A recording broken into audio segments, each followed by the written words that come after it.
Hello and welcome to another episode of the First Rate Legacy Podcast.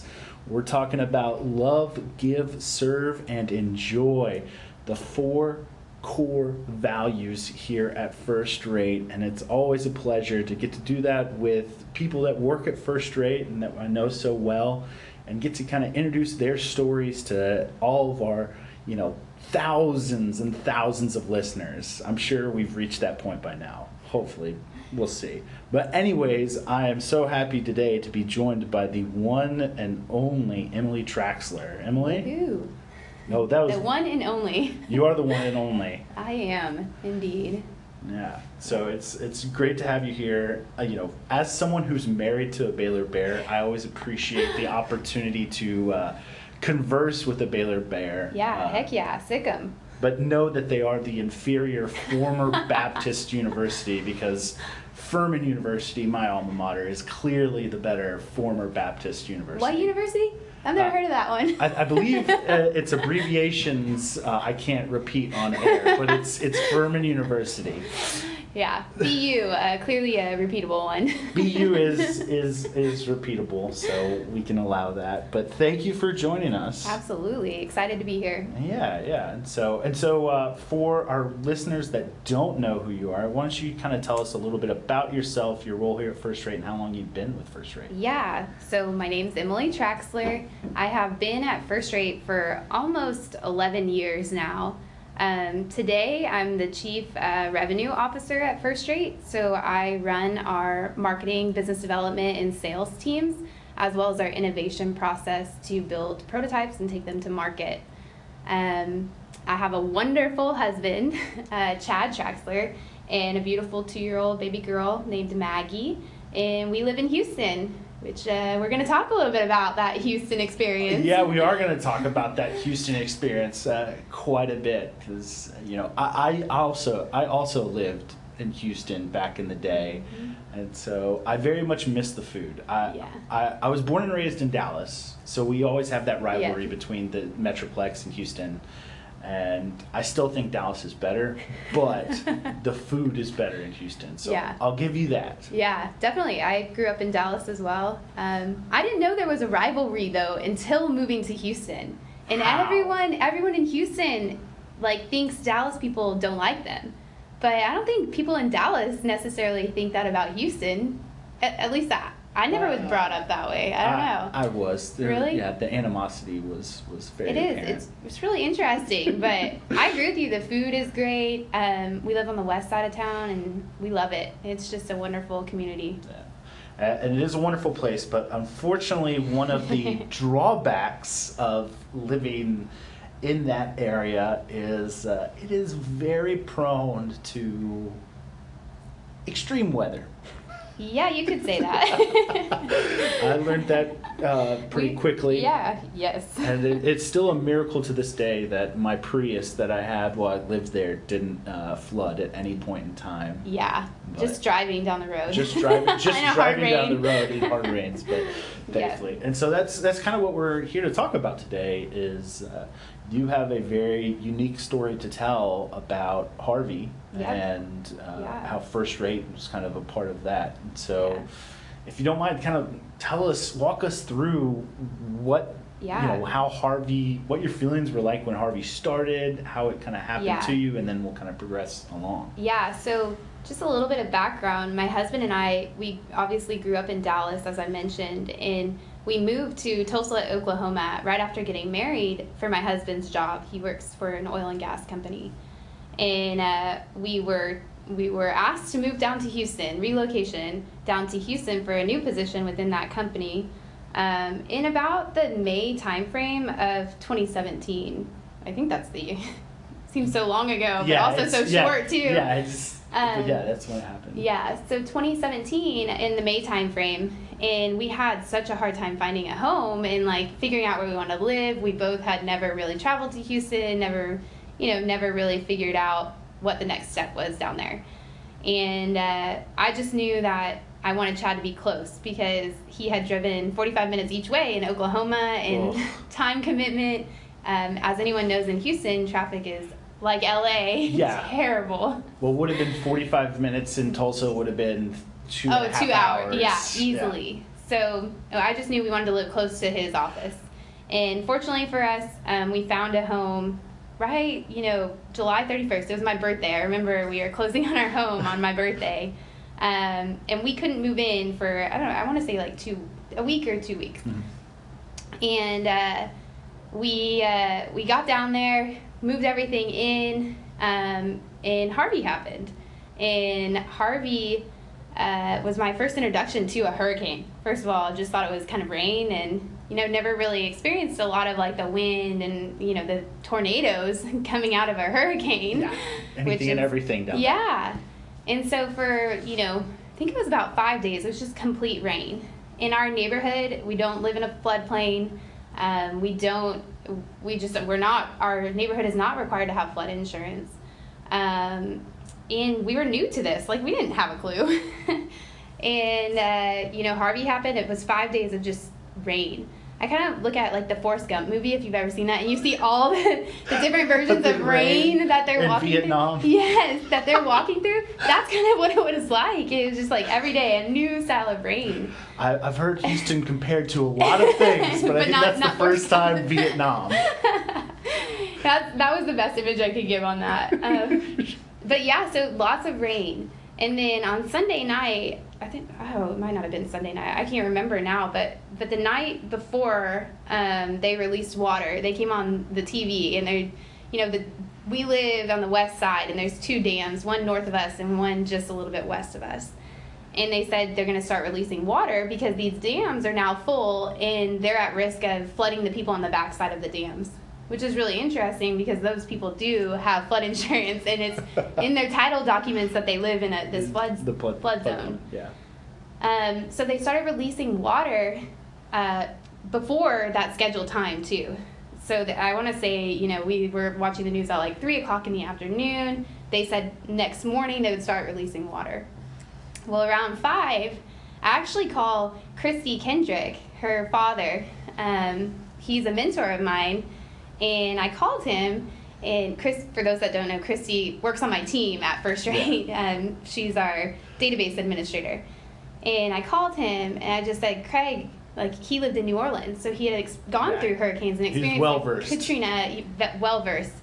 And he's watching the news, and we're talking, and he's just like, Emily, you guys got to get out. Like, whatever you do, get out. Because you just don't, you don't want to be stuck in your house for 2 weeks. No. You don't want to be in, you just get out. So Chad and I, we sat there for an hour trying to like make sense of all this. And we just gathered up, 2 days, 3 days worth of stuff and took our dog and went to the Embassy Suites. And we stayed in a hotel. And this movie reference will get you because it was like Ace Ventura, Pet Detective, when he called all the animals to him. That is what our hotel was like. It was like iguanas and dogs and cats and like... They're, a hotel that doesn't allow animals. They had no choice. Everything. Yeah. So that night they started releasing the water early. In our neighborhood, we just watched it and just kept creeping up. And, homes at the bottom of our neighborhood started flooding. And then slowly as the day went on, the water crept up our lawn and started going in our house. And, our mentality was, hey, we'll put towels down by the doors. Like, we'll soak up the water that comes in. Well, that's a little impossible when 3 feet is in your home. Yeah. So that all happened. We were in the hotel for probably about 3 days or 4 days before we could even get out of Houston. And at that time, we had a total of 3 feet in our home. We lost my car. My car was in the garage, and I had just a compact car, but it was so low that even if that night when we left, you couldn't have traveled anywhere in it. And we only had 3 days to close. So we just had this unrealistic expectation that we would go back to our house in a couple days and it would be fine. But for 2 weeks we were displaced. We came up to Dallas, stayed with our family, and we had water sitting in our home, and didn't know what to do. Lost everything, and just it's kind of unfathomable right now. And I guess we'll get to the first rate part, but I just remember driving back home we pull in, and your parents are devastated over the things that happen in your life, right? And my parents had never experienced this either, like this idea that something can be taken away so easily outside of like a death in the family. In a natural way that you can't control. You have zero control over. And I just remember my dad, we pulled up in with no clothes, with nothing, just what we had taken out that night. And we pulled in, and my dad was like, "Welcome home, baby." And I just like had this sense of home is just the people you're with. Like home is not where you're located, your house, these material things. It was like that one statement from my dad just gave me such a perspective on this, that God is in control of everything. And these material things, they'll come back, and it's easy to say that now looking back. Of course. Hindsight's always 2020. But, So that's really how we got there to that point. And I mean, I remember because I was living in Houston during that time too, and I was youth pastor at a church, and it was interesting because there was a progression of you were helping right after the fact one area of families, and then some that had been helping and hadn't been flooded, it got released, and then we had to go help them, and it was a really unique thing seeing how the second that people had suffered such a tragedy, where someone had been helping them and suffered the same one, the empathy in that moment, they got up and helped too, and it was I'd never seen, apart from right after 9/11, I'd never seen a giant community, a whole city rally the way I saw Houstonians rally. And it was pretty inspiring, and kind of made you recognize when they talk about church and church community in the Bible, that's kind of what it was. Houston became a giant church. Absolutely. It definitely, the relationships in our neighborhood were changed because of this, and going through it together. The relationships in our community group, like at your church and you guys helping out, our community group rallied and helped us out. And it's funny because I would guess that if you talk to anybody in Houston, I would say like 1 in 5 have probably flooded or experienced something this before. So it's common, but it's also not common. So flooding is so different depending on where you're at. It could just be in and out, or like in our case, it sat there forever. We came home, and at that point, I was reaching out to Virginia. Virginia is an administrative assistant here at First Rate, and she flooded in Katrina. She and was she was completely displaced in Katrina, lost everything. Same, really similar story. And I just remember talking to her, and I was like, she just told me, "I got you. Like, don't worry about this. I got you." And so within, I would say, 2-week period of the water sitting in our home, when we got access to come back in our home, we had a couple of days where it was just Chad and I, probably about a day or 2 days. And it was just devastating. Like, you just walk in your home, you're paralyzed. Because I couldn't do anything. I was just so paralyzed with, that's my grandma's, armoire that is gone. Or the pictures of our wedding, or whatever it is. And Virginia Jedi, our chaplain at the time, had organized a group of First Rate people.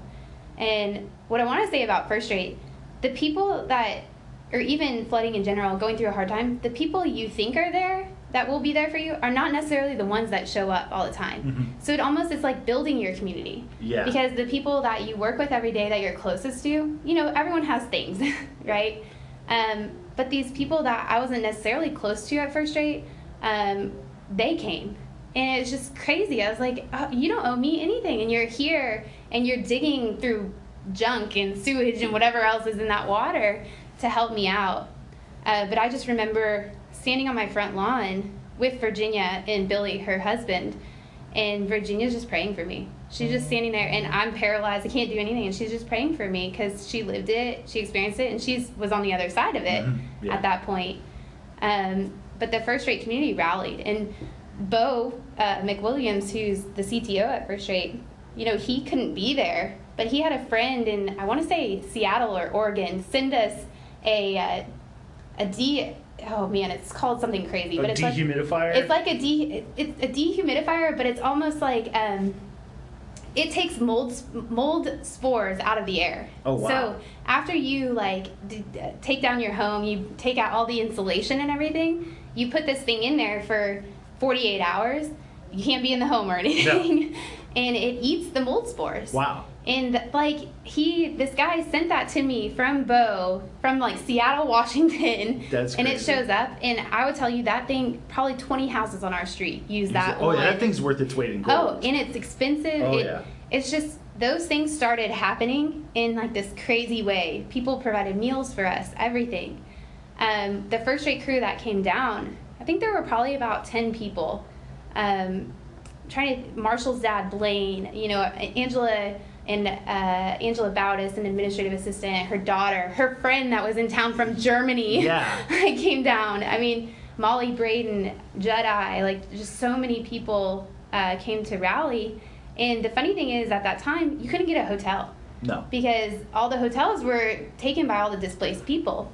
And as we were talking about this with Jedi, I had a family friend that lives in the Bel Air area. Oh, yeah.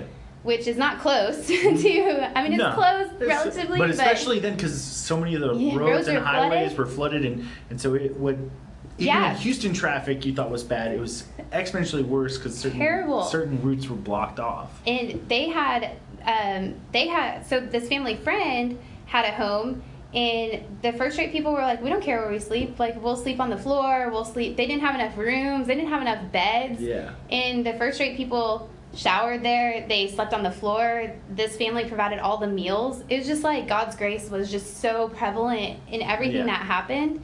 But also, and I get chills just talking about it. I bet.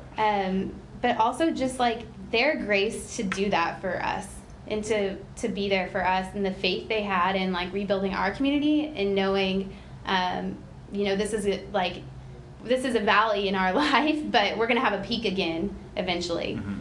And as we were going through this, I was asking some of those first rate people their favorite Bible verses, and what I can turn to have peace and patience and understanding, because the process has been long to rebuild. Oh, yeah. And all of those verses that they've sent me, all the verses that Chad and I had, or that my mom and dad had, we wrote in our home. And they're all written in all the walls of our home, so that if it ever happens again, you can remember the God's grace that this home is it's built with God at the center of it and not God at the heart of it. So any family that comes into that home, I hope they experience that too. Yeah, because that's cool to hear that you put the verses throughout, because I know some people do that when we do our Homes of Hope builds, where we build those homes for families in need in Mexico or Costa Rica. And so it's a really powerful moment to know that God's in those, just in the essence of the house. And I think another thing I've noticed on those builds, and what it sounds like, especially from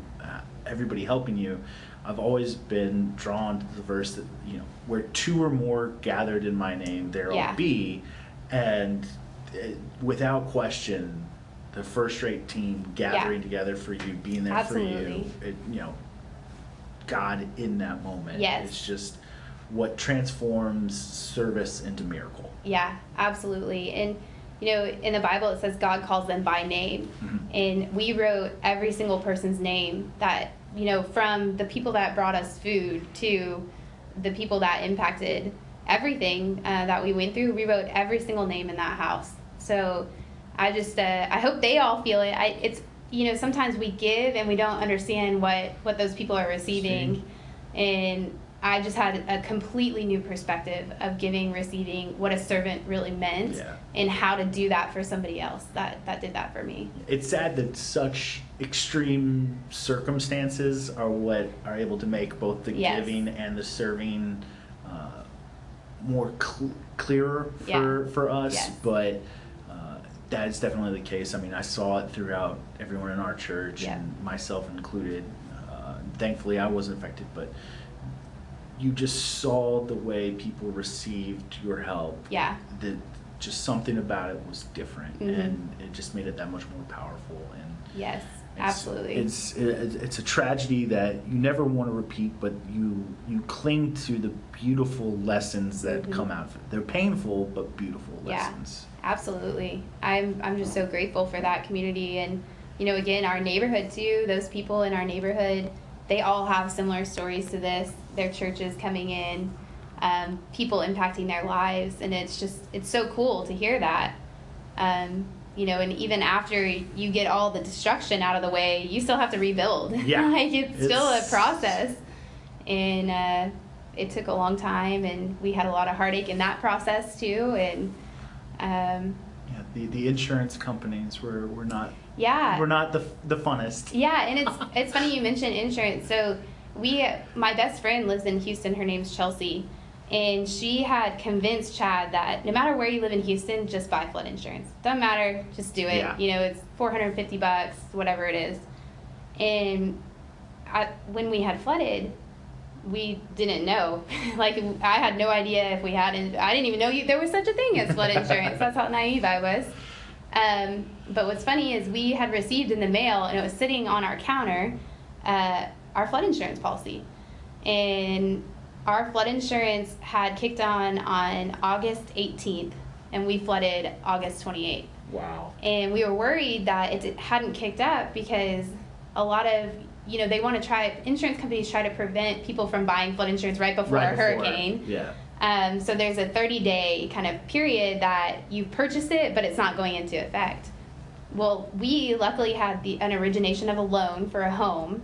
And when you do that, your flood insurance is immediate on the day that you purchase it. Wow. So by God's grace, just eked in. Oh, it just had gotten in, but we're fortunate. Like, so many people. So many worked. Yeah. And you hear these crazy stories in our neighborhood. Like, people had insurance for 30 plus years, and that was the first year they didn't have it. Or, you know, people had it, and then it was up for renewal, and they're in the renewal period, and they just didn't do it. And it's just, you know, it's not required, so it's so hard. It slips by. It's so hard. So. Yeah, and I mean, like you said, it's, you know, having to deal through all of that issues, even when you had the miracle it was to be through that insurance and to help, it's still such a process. And then just the scars, not on the house, but just on yourself. Yeah. They last, but thankfully, because of the role of community, it shares the burden of those scars so that they no longer, it's not the same pain. Yeah, 100%. When we were going through our rebuild process, you know, it was hard to find a contractor that you could trust to go through it. Yeah. And we had a contractor, and he ended up turning around and suing us. So it's even like all of these things, you know, I think at the time how long ago was this, 5 years? I was 27, 28, and I just lost everything. I'm in court, we're getting sued, we're going to mediation, getting sued, and we're still trying to rebuild this home and recreate our life. And where is God in all of this? Who is God to me? Who is He to our family? How do we relegate all of the things that are going on? And He provided an awesome contractor. Anybody in Houston, I'll give you some contact info. He provided an awesome Christian man to us after that. Nice. And you know, my brother's a lawyer. Praise God. I had him there at mediation, and it was a trial, and I'm so blessed, and I'm so glad to be beyond it. And to be done with it. Yes.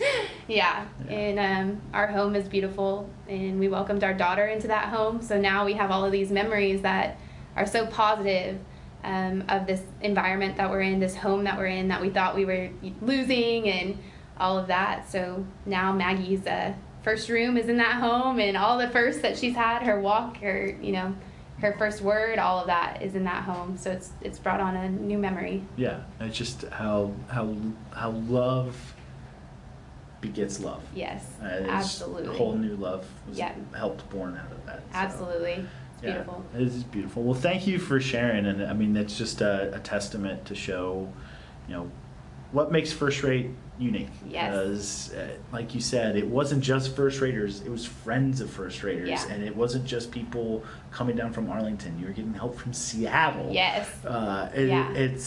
It really is just a testament to what the difference is between community and church.